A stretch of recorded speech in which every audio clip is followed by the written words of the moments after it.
You brought up the Worthy play, and I think that's the one that was the most jarring early on. For those of you that haven't seen it, we have a clip here. I guess when I was watching this, I don't know. And I think obviously this is a rub route concept. You guys are trying to run routes close to each other to throw the DBs and have to make them alter their course. How does this go wrong? Who's got the right of way at the stop sign here?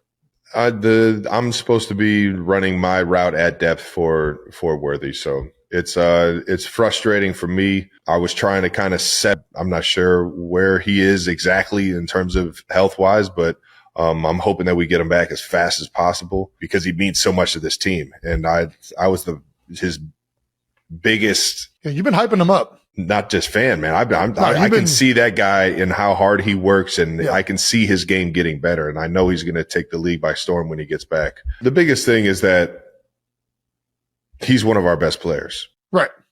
He's going to take that step into being one of the best wide receivers in the National Football League. Mm-hmm. And I run into him, and all of a sudden, one of the biggest pieces of the game plan is out of the game. I owe my guy big time, man. X knows it. I felt like shit. I could barely even fucking play the rest of that first half, man. But we geared it up once I found out that he was, in better spirits than I imagined at halftime. So just tried to go back out there and win. Travis Kelce, the Kansas City Chiefs' indestructible tight end, was supposed to be the hero of the NFL's grand Brazilian debut. Instead, he became the center of a global sports storm, the unwitting star of a viral moment that nobody saw coming. That night in Sao Paulo, when the Chiefs lined up against the Los Angeles Chargers for the league's much-hyped 2025 season opener, everything was supposed to be about football's next frontier. Instead, it became about fury, feuds, and a slap that set the internet ablaze. The Chiefs landed in Brazil with battered pride, still stinging from a Super Bowl defeat to the Eagles back in February. Hope was high, but so was the pressure. Kansas City's receiving core was a patchwork.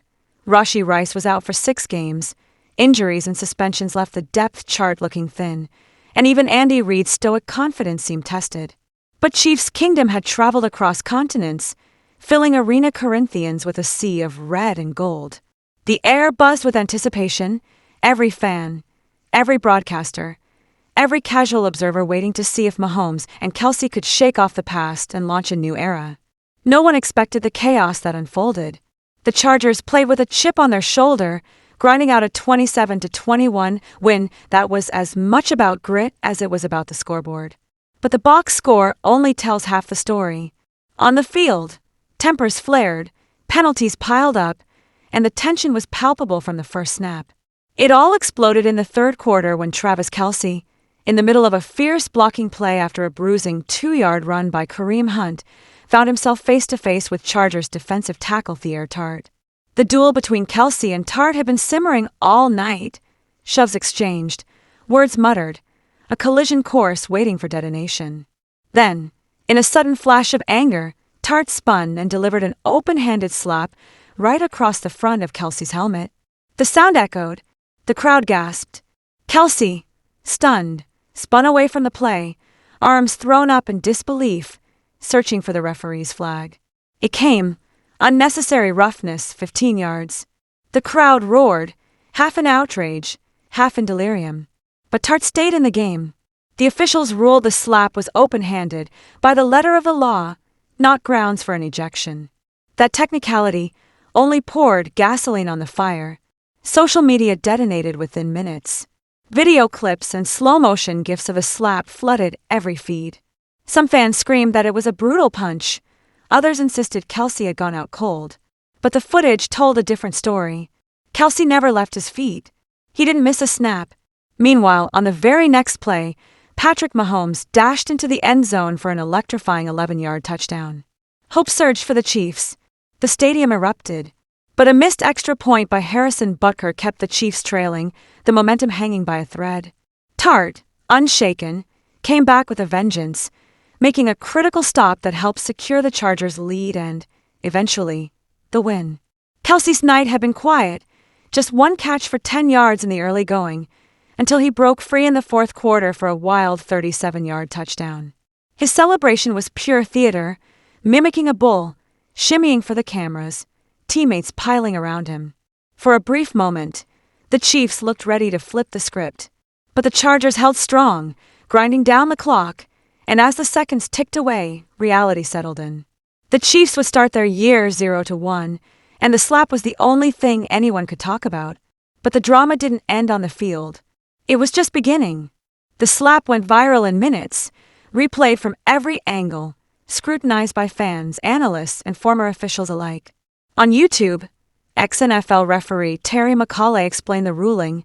Open hand contact meant no ejection. Twitter, or X if you're keeping up with the times, erupted with outrage. Swifties, the devoted army of Taylor Swift fans, made their presence felt.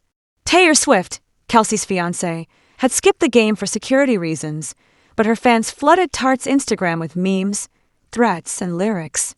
"Never touch Travis Kelce like that again," they declared, quoting Swift's own words. "I don't like your little games." Tart, for his part, played the villain to perfection. After the game, he posted a Dave Chappelle meme. "What did the 5 fingers say to the face?" "Slap," complete with laughing emojis, then followed up with a pointed dig at Swift herself. The internet went wild. Analysts debated the rules, fans argued over intent, and Swifties kept the pressure up, making Tart's mentions a war zone of creative threats and endless memes. Meanwhile, the Chiefs' locker room was a study in contrasts. Kelce, the stoic leader, brushed off questions about his health, insisting he was already focused on recovery. The team closed ranks, determined not to let one viral moment define their season.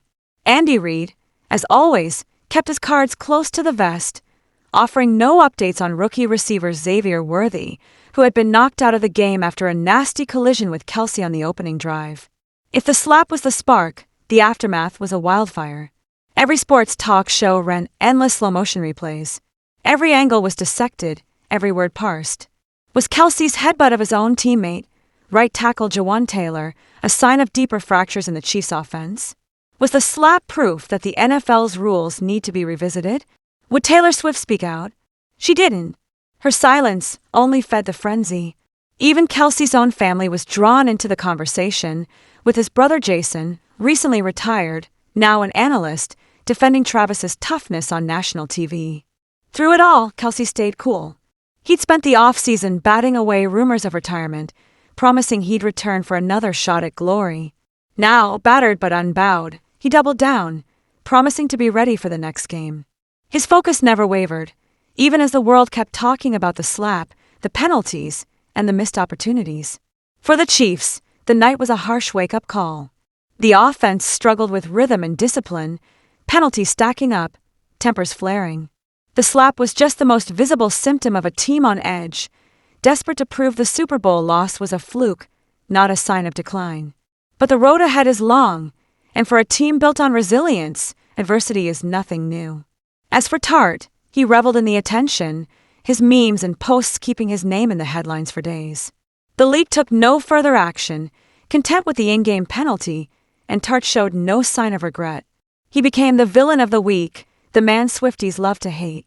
But football is a game of redemption.